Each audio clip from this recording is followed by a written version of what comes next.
अगर राज्य सरकार हमारी आवाज को सुन रही है तो मैं आपसे निवेदन कर रहा हूं कि हमारी नियुक्ति दीजिए, नहीं तो हम सारे युवा यहाँ पे सामूहिक रूप से आत्मदाह कर लेंगे, सुसाइड कर लेंगे। हमें नियुक्ति चाहिए, क्योंकि हम झारखंड के वो युवा हैं जो घर से न जाने कितने मुश्किल से हमारे माँ बाप, हमारे बूढ़े माँ बाप धान को, चावल को, दाल को बेच करके, अपने कंगन को, अपने चूड़ियों को बेच करके, मंगलसूत्र को बेच करके हमें पढ़ाते हैं, इस काबिल बनाते हैं कि सरकार हमारे साथ न्याय करेगी, हमारा बच्चा बड़ा होकर के नौकरी लेगा। मेडिसिन लेकर के चल रही हूँ दिन भर। कल तो मौसम बहुत खराब था, पूरा भींग भींग करके प्रोटेस्ट किए। शौक नहीं है यहाँ तक आने का, इसीलिए क्या हम लोग पढ़ाई के लानत होता है कि हम लोग पढ़े क्यों। किसी को हम लोग बोल नहीं सकते हैं। हम अपने भाई को खुद बोलते हैं तुम पढ़ाई करो, जॉब मिलेगा, जॉब मिलेगा, लेकिन वो आज पढ़ाई छोड़ दिया। बोला तेरा तो होगा ही नहीं, फिक्स ही नहीं है, तो हम क्या पढ़े। खुद काम करता है, हमको पढ़ा रहा था। अब तो इतना होपलेस हो चुके हैं कि ये 3088 स्टूडेंट के हत्यारे हैं हेमंत सोरेन, हमारे सरकार के राजा। ये हत्यारे हैं, इनके हाथ खून से रंगा हुआ है। सबसे पहला तो है कि मैनिफेस्टो था झारखंड गवर्नमेंट का कि हम जैसे ही आते हैं पावर में तो आपकी वैकेंसी हम क्लियर करेंगे, जो कि नहीं हुआ। सेकेंडली हाई कोर्ट में भी बोला गया कि कोई प्रॉब्लम नहीं है, बिकॉज केस था टीचर वाली वैकेंसी पे, हमारी वैकेंसी पे नहीं था। रांची के राजभवन के समक्ष पंचायत सचिव परीक्षा के अभ्यर्थियों का आंदोलन जारी है। आप सबों को पता है कि कार्मिक विभाग ने जेएसएससी को लेटर लिखा है इस परीक्षा की जो तमाम प्रक्रिया है उसे रद्द करने को लेकर, और उसके बाद से ही छात्रों का और अभ्यर्थियों का यहाँ पर अनिश्चितकालीन महाधरना शुरू हो गया है। राजभवन पिछले कई वर्षों से इस बात का गवाह रहा है कि जितने भी अभ्यर्थियों के साथ ज्यादती हुई है यहीं पर बैठकर वह अपनी आवाज़ मुखर करते रहे हैं। पंचायत सचिव परीक्षा की कहानी यह है कि पिछले लगभग 4 से 5 साल से यह अपने रिजल्ट का इंतज़ार कर रहे हैं। परीक्षा की तमाम प्रोसेस जो है पूरे हो चुके हैं, डॉक्यूमेंट्स वेरिफिकेशन हो चुका है, अब सिर्फ हाथ में नियुक्ति पत्र आना था। और उससे पहले अभी हेमंत सोरेन की सरकार में कार्मिक विभाग की तरफ से जेएसएससी को यह पत्र भेजा गया कि इस परीक्षा को भी निरस्त किया जाए, रद्द किया जाए। और उसके बाद तमाम जो छात्र देखिए हाथों में पोस्टर बैनर लेकर रांची के राजभवन के समक्ष यहाँ पर धरना दे रहे हैं। रांची में कड़ाके की ठंड है, कुहासा है, और अभी जब हम लाइव कर रहे हैं तो थोड़ी थोड़ी धूप उग रही है। जिस तरह से कुहासा छटा, इन्हें उम्मीद है कि इनके भविष्य पर जो बादल मंडरा रहे हैं वह भी छटे और नियुक्ति का जो पत्र है इनके हाथ में जल्द से जल्द आए। कोशिश करेंगे कि एक एक कर बात करें। आप कहाँ से आए हैं? हम चतरा से आए हुए हैं। सिर्फ यही परीक्षा दिए थे इसी में? इसमें भी और जेपीएससी का भी दिए हुए हैं। जेपीएससी मेंस भी है? जी मेंस भी है। फिर भी यहाँ पर इसके लिए आप दे रही हैं? अपना हक के लिए लड़ रहे हैं, अपना हक चाहिए, और सरकार को कुछ समझ ही नहीं आ रही है और इसको रद्द कर दिए हैं। मतलब कि कुछ सोचे भी नहीं और क्या क्या है उनका निर्णय ये भी हम लोग समझ नहीं पा रहे हैं। और अचानक सब चीज़ फाइनल होने के बाद भी उसके बाद जब हम लोग को नियुक्ति पत्र हाथों में आता और अचानक सुना गया कि हमारा रद्द कर दिया गया, तो हम लोग मतलब पैरों तले हम लोग बता नहीं सकते हैं अपना क्या हम लोग का हाल हुआ और हमारे गार्जियन से क्या हम लोग को किया गया वो हम लोग बयान नहीं कर सकते हैं। कहाँ से आए आप? जी मैं रांची की हूँ। जी आपका भी इसमें सिलेक्शन? जी जी क्या लग रहा है आपको कि क्या हो गया, ऐसा क्यों हुआ? नहीं, सबसे पहली बात तो मैं सिर्फ फैक्ट्स और लॉजिक्स पे बात करूँगी यहाँ पे। सबसे पहला तो है कि मैनिफेस्टो था झारखंड गवर्नमेंट का कि हम जैसे ही आते हैं पावर में तो आपकी वैकेंसी हम क्लियर करेंगे, जो कि नहीं हुआ। सेकेंडली हाई कोर्ट में भी बोला गया कि कोई प्रॉब्लम नहीं है, बिकॉज केस था टीचर वाली वैकेंसी पे, हमारी वैकेंसी पे नहीं था, राइट। लेकिन फिर भी हमारी वैकेंसी को होल्ड पे रख दिया गया, ठीक है। उसके बाद भी सुप्रीम कोर्ट में भी ये है केस। तो जब है वहाँ पे सुप्रीम कोर्ट में और हाई कोर्ट ने भी ग्रीन सिग्नल दे दिया है तो फिर गवर्नमेंट को उस चीज़ को लेके सोचना चाहिए। फिर और भी चीज़ें हैं कि जब भी चाहे सीएम रिक्वेस्टेड सीएम हमारे रिस्पेक्टेबल सीएम में भी चाहे दुमका में गए हैं और बरहेट में गए या हम लोग पर्सनली मिले, उन्होंने यही बोला कि हम इस वैकेंसी को लेके पॉजिटिव हैं और आपका रिज़ल्ट बहुत जल्दी निकालेंगे। एंड जितने भी एमएलए से बात की गई हमारे रिप्रेजेंटेटिव्स ने, सब ने यही बोला कि हाँ हम आपका रिज़ल्ट निकालेंगे। तो ऐसे करके तो आप अपनी बात को ही खो रहे हैं, तो ये चीज़ सही नहीं है। और देखिए ट्रस्ट बहुत मैटर करता है। अगर आप छोटी सी बात पे भी अपना ट्रस्ट तोड़ेंगे तो आगे फिर आप पब्लिक के सामने अपना ट्रस्ट कभी भी नहीं बना पाएंगे। तो इसलिए मैं यही बोलना चाहूँगी कि हम एक जेन्युइन कैंडिडेट है, हमने फ़ाइट करके इस वैकेंसी को लिया है, फ़ाइट करके हम यहाँ तक आए हैं, तो ये हमारी जेन्युइन है, ये जेन्युइन चीज़ के लिए हम रिक्वेस्ट कर रहे हैं। तो मैं यही बोलना चाहूँगी कि इसकी वैकेंसी पूरी करिए। इसके अलावा भी और कोई परीक्षा? हाँ जी, मैं JPSC PT पास हूँ मेंस का तैयारी जी, कर रही थी, लेकिन अभी फिर ये हिंडरेंस आ रहा है बीच में, और ये भी ज़रूरी है, वो तो फिर भी चलिए अभी मेंस इंटरव्यू बाकी है, लेकिन यहाँ तो सब कुछ हो चुका है ना। एक मेरे हाथ में वैकेंसी है, वो भी हाथ से जा रही है, तो ये गलत चीज़ है ना, गवर्नमेंट को सोचना चाहिए। दूसरी बात, ये जो नियोजन नीति को वापस लेने का बात किया जा रहा है, तो सुप्रीम कोर्ट ने हाई कोर्ट ने साफ बोला है कि जो अपकमिंग वैकेंसीज आएंगी उस पर इसका असर पड़ेगा, ना कि जो पहले हो चुकी हैं उस पर पड़ेगा। तो हमारी तो पहले की वैकेंसी है ना, तो इसको क्लियर करना चाहिए, हमारे पे तो कोई प्रॉब्लम ही नहीं है। तो ये तो फिर मनमर्जी हो रही है, ये गलत चीज़ है। दिन से इंतजार कर रहे हैं? 5 साल हो गए, 5 ईयर प्लान हो गया, उसके बाद भी अभी भी चलता जा रहा है, कब तक चलेगा पता। आप कहाँ से आई? हम हजारीबाग से आए हुए हैं। सिर्फ धरना देने के लिए? हाँ, हम अपनी नियुक्ति लेने के लिए आए हैं। हम लोग की नियुक्ति की 5 साल हो चुकी है, 4 एग्ज़ाम क्वालिफाई किए, यहाँ तक कि जब टाइपिंग था, टाइपिंग में 25 का स्पीड मांगा गया था, उसमें 40 का स्पीड किए हैं, 12-13 घंटा प्रैक्टिस किए हैं। उसके बाद इतना प्रोटेस्ट करने के बाद भी ये अब देख रहे हैं, आज कुछ मौसम अच्छा है, लेकिन 3-4 दिन से कितनी मौसम ख़राब थी, उस मौसम में भीग करके हम लोग प्रोटेस्ट किए हैं, यहाँ तक कि मेडिसिन ले करके प्रोटेस्ट कर रहे हैं।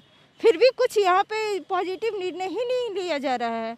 बस 5938 को हटा दिया गया और 229 को लाया गया और बोला गया 29 जनवरी को बस ये कैलेंडर जारी कर दिया गया कि देखिए ये सब हम आप लोग का हटा दे रहे हैं।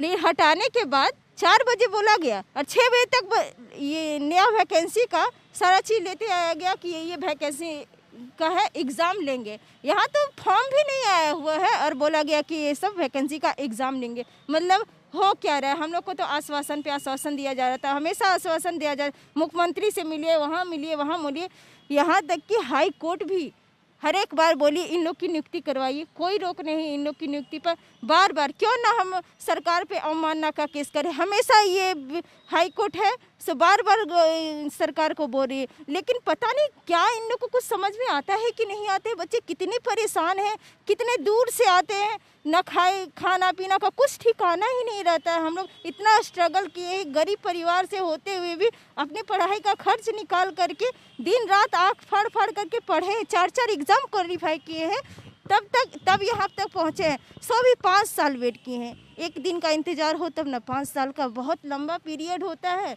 फिर से अगर हम लोग को कहा जाए कि आप कहीं तैयारी करो तो पॉसिबल ही नहीं, हम लोग के पास पैसे ही नहीं है उतने कि हम लोग फिर से तैयारी करें। सो ना ही उतना घर के गार्जियन लोग आगे ना आने देते हैं। सर मैं खुद यहाँ प्रोटेस्ट कर रही हूँ, किन्हीं को घर में पता नहीं है कि हम यहाँ प्रोटेस्ट करने आए हैं। सबको बताए मेरी नियुक्ति हो चुकी है, बस अब फाइनल हो जाएगा, नियुक्ति हो जाएगी। गवर्नमेंट बोली थी कि 29 तारीख, इसके पहले भी प्रोटेस्ट किए थे, आमरण अनशन पे बैठे थे, 2 दिन पे बैठे हुए थे, लेकिन यह कह के तुड़वा दिया गया कि 29 तारीख को हम लोग का 2 साल का कार्यकाल पूरा होगा, उस दिन आप लोग का ज्वाइनिंग मिल जाएगा। लेकिन उस दिन बस एक उम्मीद होती है ना, किसी को आप विश्वास दीजिएगा हाँ आपको इस तारीख को आप लोग का ज्वाइनिंग कर देंगे, बोल करके हम लोग का अनशन तुड़वाया गया। लेकिन फिर क्या हुआ, 29 तारीख से देखे 2 साल हो गया, पता नहीं जो किसी को वादा जब दिया जाता है ना कि हाँ, तो उसको पूरा भी किया जाता है। लेकिन जब बार बार बोल रहे यही चीज़, कुछ हो ही नहीं रहा, कुछ हो ही नहीं रहा है।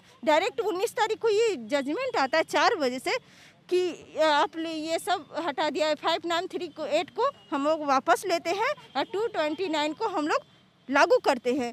तो ये तानाशाही कब तक चलेगी? हम लोग बहुत बर्दाश्त कर चुके, बहुत से बहुत ज़्यादा, 5 साल हो चुका है, अब बर्दाश्त नहीं करेंगे। हम लोग की ये नियुक्ति चाहिए तो चाहिए, बहुत मेहनत से हाथ फूल जाते थे, विश्वास करिएगा। अभी हम मेडिसिन ले करके आए, अभी हमको अब हम आपको दिखाते हैं, देखिए मेरे पास में मेडिसिन है, मैं खा करके और आ रही हूँ, दिखाती हूँ।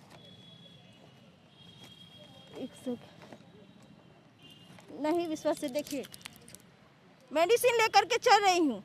दिन भर कल तो मौसम बहुत ख़राब था, पूरा भींग भींग करके प्रोटेस्ट किए। शौक नहीं है यहाँ तक आने का, इसीलिए क्या हम लोग पढ़ाई के लानत होता है कि हम लोग पढ़े क्यों। किसी को हम लोग बोल नहीं सकते हैं, हम अपने भाई को खुद बोलते हैं तुम पढ़ाई करो, जॉब मिलेगा, लेकिन वो आज पढ़ाई छोड़ दिया। बोला तेरा तो होगा ही नहीं, फिक्स ही नहीं है, तो हम क्या पढ़े। खुद काम करता है, हमको पढ़ा रहा था। अब तो इतना होपलेस हो चुके हैं कि अब किसी को बोल भी नहीं सकते तुम पढ़ाई करो, सो मत पढ़ो, कोई फ़ायदा नहीं है यहाँ पे बस बोल दिया गया आप जाइए मुर्गा अंडा बेचिए, उसी में आपकी जॉब है। काश हम लोग को 5 साल पहले बोले रहते ना कि जा करके मुर्गा अंडा बेचो, तो हम लोग और ऊंचे दर्जे तक पहुंच गए रहते।